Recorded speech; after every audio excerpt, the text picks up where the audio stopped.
अनिल कुमार पवारांना आयुक्त करण्यासाठी ताकद लावली। ते दूरचे नातेवाईक कसे झाले? कोट्यावधींची माया जमवली। भुसे ठाकरेंपासून तर शिंदेंपर्यंत याच अनिल कुमार पवारसाठी पाया पडले। पुढची विकेट दादा भुसे। हालचाली वाढल्या, निर्णय घ्यावाच लागणार। शिंदेंनी तारण्याचा प्रयत्न केला, पण दादा भुसे चारही बाजूने अडकलेत। नेमकं घडलंय का? शिंदे सेनेचे मंत्री दादा भुसे यांचा विषय दिसतोय तेवढा सोपा नाहीये। खोलात गेलं तर कोट्यावधींचा घोटाळा आहे, फक्त विषय चर्चेत येत नाही इतकंच। जे दादा भुसे ईडीच्या सापळ्यात सापडलेल्या अनिल कुमार पवार यांना दूरचे नातेवाईक म्हणून सांगत आहेत, त्याच अनिल कुमार पवारांना आयुक्त करण्यासाठी दादा भुसेंनी एवढी ताकद का लावली? तत्कालीन मुख्यमंत्री उद्धव ठाकरेंपासून तर एकनाथ शिंदेंपर्यंत सर्वांच्या मागे लावून पवारांची खुर्ची वाचवण्याची धडपड भुसेंनी का केली याचं उत्तर अद्याप आलं नाही। साधा आयुक्त जरी म्हटलं तरी लाख सव्वा लाखाच्या घरात पगार असलेल्या पवारांनी कोट्यावधींची माया, जमीन, घरदार कसं कमवलं याचं उत्तर भुसेंनाही द्यावंच लागणार आहे। अनिल कुमार पवारांनी भूखंडाचं श्रीखंड कसं पचवलं हे आता ईडीच्या तपासात समोर येतंय। धक्कादायक बाब म्हणजे अनिल कुमार पवार यांच्या शासकीय निवासस्थानावर काही दिवसांपूर्वी ईडीची कारवाई झाली होती।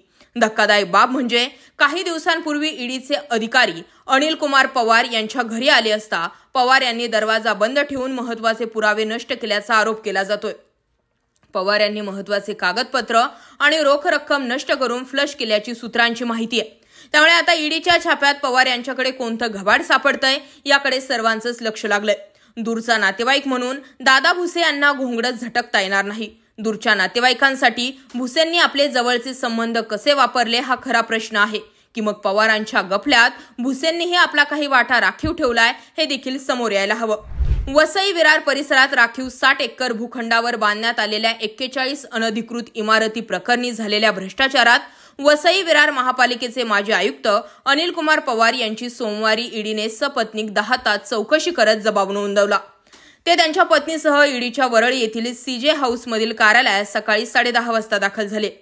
रात्री 9:15 वाजता ते पत्नीसह कार्यालयातून बाहेर पडले। गेल्या आठवड्यात ईडीने त्यांना चौकशीसाठी समन जारी केले होते। अनधिकृत बांधकाम प्रकरणी अनिल कुमार पवार यांना मोठी भूमिका बजावल्याचा ठपका ईडीने त्यांच्यावर ठेवला। या प्रकरणात त्यांनी प्रति चौरस फूट 20 ते 25 रुपये दराने लाच स्वीकारल्याचे ईडीच्या प्राथमिक तपासात आढळून आले। तर पालिकेचे तत्कालीन नगर रचना उपसंचालक YS रेड्डी यांनी प्रति चौरस फूट 10 रुपये दराने 41 इमारतींसाठी लाचखोरी केल्याचा ठपका ईडीने ठेवलाय। तसेच यात कनिष्ठ अभियंते, वास्तुविशारद, सनदी लेखपाल आणि अनेक एजंट देखील सहभागी आहेत। या प्रकरणी मीरा भाईंदर पोलिसांमध्ये अनेक गुन्हे दाखल आहेत। मात्र मनी लॉन्ड्रिंग झाल्याचे निदर्शनात आल्यानंतर ईडीने या प्रकरणाचा तपास सुरू केला।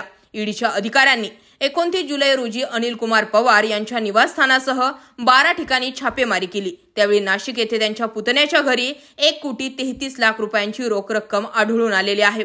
दरम्यान या सगळ्या घडामोडी जर बघितलं तर याचं उत्तर लवकरच मिळणार। पार्टी विथ डिफरन्स सांगणाऱ्या भाजप सरकारमध्ये मंत्री असलेल्या दादा भुसेंच्या शिफारसीवर आयुक्त झालेल्या व्यक्तीकडे बेनामी संपत्ती आली कुठून याचं उत्तर सरकारनं देणं अपेक्षित आहे। या मुद्द्याकडे तुम्ही कसं पाहता? जास्तीत जास्त व्यक्त व्हा। जय महाराष्ट्र।